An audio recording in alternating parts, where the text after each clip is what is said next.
So I have Justin here today. Is Justin this here? Justin. This Justin. You talking to Justin right now. Just still at the crib right now. He getting prepared for later on the day when we're working out and, getting active.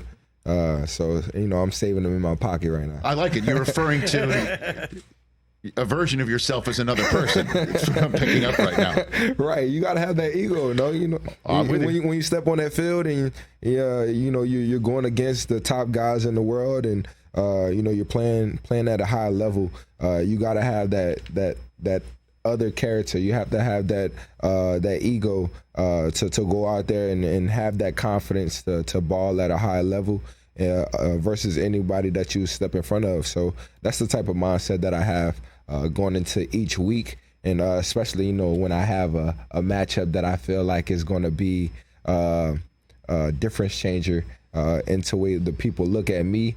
Or just how the game is going to go. Justin Jefferson here on the Rich Eisen Show, and you just were discussing about how, there's Jets and then there's Justin, and Jets is, I guess, your day playing or night playing persona. When does Jets come out? When does that happen during the playing season?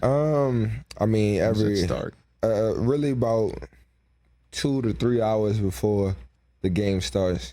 Justin is leading all the way until I step. Really, every time I step foot on the field. So the practice, that's when I have Jets out. I always practice at a high level. I always trying to get prepared for the week and get my mindset ready for the game that I'm going to have for that upcoming week. So while I'm at practice and while I'm in that mode, I'm going full throttle. I'm putting all of that effort in to try to be the best that I can for my teammates, and of course, getting that chemistry down with my quarterback. When did this work ethic come into being for you, Justin Jefferson? My whole life, I've always been doubted. I always been, the second or third to be looked at, and my whole career, I just always had that chip on my shoulder to always prove somebody differently.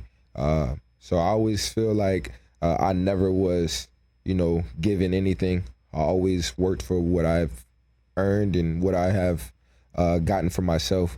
So it's just every single time I step on the field, I feel like I have to prove something. I have to show either the person that's in front of me or the person that's watching me in the stands that I am the best at what I do, and I take it, very seriously. Well, I know that's for sure. But when you're referring to that you were always overlooked, second or third person discussed, I'm assuming you're also referring to that in your college days as well, right? Oh, for sure. I know these guys are your guys, ride or die for life, yeah. But Jamar Chase being a teammate of yours, was that part of your season when Joe's throwing 60 and you're catching some? For sure. Jamar's catching some. You were thinking this sort of thing? Oh, for sure. Having that battle, going against, not really going against, but just competing with Jamar, competing with Terrace, those type of guys, competing with them every single day gets you better alone. Not only going out on Saturday nights and performing at a high level, but every single day you're watching a top receiver. Jamar is a top receiver in this league today, and that goes to show you the amount of talent that we had at LSU. So to be competing with him, with who's going to get the most touchdowns, who's going to get the most receiving yards, who's going to get the better catch, just competing with him throughout that whole time that we was playing together, it definitely made us more competitive and made us better at our craft, because we both wanted each other to be a top receiver, but we always wanted to be the number one. So you can't have two number ones. So we always competed on trying to be better than each other, but we always supported each other at the end of the day. Well, and then, you get drafted and you're the fifth receiver taken. Right. On that COVID night in 2020. Yeah. Were you sitting at home just like steaming? Were you just?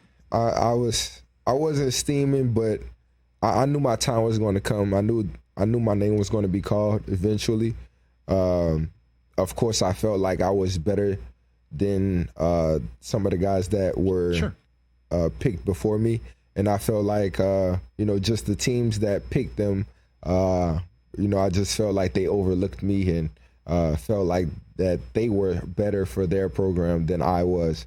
And I just didn't really take it fully to heart, but just really took it in a way as I'm going to prove them wrong. I'm going to prove everybody wrong to the people that saying that I'm only a slot receiver, or I only can do this, I only can do that, or my success came from this. I just wanted to show people that it doesn't matter what situation that I'm in. I'm going to perform at a very, very high level. And I was blessed enough to be put in a situation where I was the 5th pick, and I was to the Vikings with a veteran quarterback, with a quarterback that, had a name for itself and had a good arm. So ever since I got into the league, starting off with Kirk and building that relationship with him, we did a lot of great things during the 4 years of us being together. So it definitely was something to be grateful for. But I always kept it as, a chip on my shoulder and something to prove everybody wrong. Catch the Rich Eisen Show every single day on the Roku channel, 12 to 3 Eastern, for free.